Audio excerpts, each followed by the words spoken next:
One TV থেকে সবাইকে নববর্ষের শুভেচ্ছা জানাচ্ছি। সাথে আছি আমি এসবি শেলি।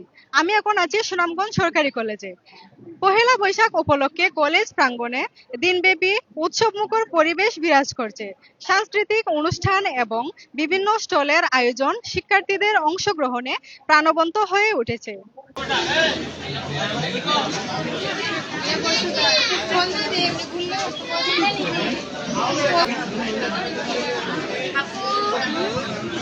সবাইকে নববর্ষের শুভেচ্ছা। আজকে হচ্ছে পহেলা বৈশাখ, তো পহেলা বৈশাখ উপলক্ষে আমাদের কলেজে হচ্ছে এই এত বড় আয়োজন। এত বড় আয়োজনের মধ্যে রয়েছে আমাদের প্রত্যেকটা ডিপার্টমেন্টের নিজস্ব একটা স্টল। সবাইকে শুভ নববর্ষের শুভেচ্ছা। বাংলা 1433 একটা নতুন বছর। বাঙালির ইতিহাস ঐতিহ্যকে আমরা সবাই ফুটে তুলতে চেয়েছি আজকে।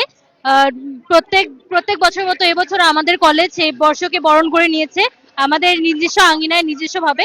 আমরাও ইংরেজি বিভাগ থেকে এই কলেজের শিক্ষার্থী হিসাবে আমাদের এই স্টল আমরা দিয়েছি। আমরা গ্রাম বাংলার মানুষের জীবন তুলে ধরার চেষ্টা করেছি, সেই সাথে বাংলার ঐতিহ্যবাহী পিঠা এগুলো আমরা তুলে রেখেছি।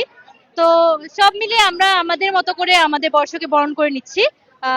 সবাই মানে বাঙালিদের জীবনে অনেক আনন্দময় একটা দিন। এই দিন বাঙালিরা নতুন বছরকে বরণ করে নেয়। তো এই দিনে দেখুন এখানে অনেক সুন্দর প্লেস। তো এখানে অনেকগুলো স্টল বসছে, অনেক আনন্দময় জাঁকজমক হয়ে উঠেছে জায়গাটা, কোলাহলপূর্ণ হয়ে গেছে অনেক মানুষের ভিড়ে। এখানে স্টলে ইলিশ মাছ আছে, পান্তা ভাত আছে, অনেক রকমের পিঠা আছে। সবাই মিলে আনন্দ করছে, দিনটাকে উপভোগ করছে নিজেদের মতো করে।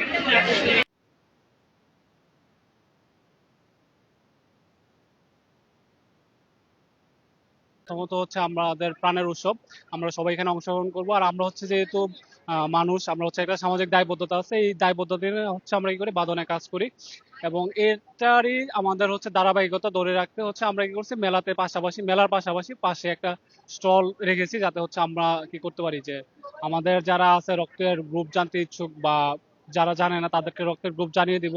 এবং হচ্ছে আমাদের যে কাজ, আমাদের বাদনের কাজগুলো কি এগুলো হচ্ছে সবার সামনে তুলে ধরার জন্য, যেহেতু এটা একটা বড় প্ল্যাটফর্ম, এখানে হচ্ছে কলেজের অনেক উপস্থিত থাকবে, অভিভাবকরা উপস্থিত থাকবে, তাদের সবার মাঝে তুলে ধরতে পারবো। এই জিনিসটা করার জন্য হচ্ছে আমাদের এই চেষ্টা যে শুভ নববর্ষ উপলক্ষে আমাদের সুনামগঞ্জ সরকারি কলেজে অনেক মনোমুগ্ধকর একটি আয়োজন করা হয়েছে।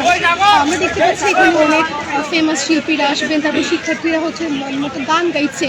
তারপর এখানে একটা ইউনিক জিনিস লক্ষ্য করা যায়, যেটা হচ্ছে এখানে স্টলের আয়োজন করা হয়েছে, যেখানে কিনা বাংলার ঐতিহ্যবাহী অনেক জিনিস নিয়ে বসেছে। তারপর হচ্ছে খাবার, তারপর হচ্ছে বিভিন্ন সংস্থার সদস্যকর নিয়ে বসেছে, যেটা আমার কাছে খুবই ভালো লেগেছে। আমরা দেখতে পাচ্ছি অনেক ছেলেরা মেয়েরা বিভিন্ন বয়সের মানুষরা হচ্ছে অনেক সুন্দর সুন্দর লাল নীল সবুজ সবুজ পোশাক পরে আসছে, যেটা আসলে অনেক সুন্দর। যেটা আমাদের বাংলার ঐতিহ্যবাহী পোশাক, বাঙালি নারী শাড়িতেই নারী এরকম অনেক সুন্দর গেট আপ নিয়ে আসছে, দেখতে অনেক সুন্দর লাগতেছে। নববর্ষের এই উৎসবমুখর আয়োজন ছিল শিক্ষার্থীদের জন্য এক অনন্য অভিজ্ঞতা। এতক্ষণ সাথে থাকার জন্য সবাইকে ধন্যবাদ।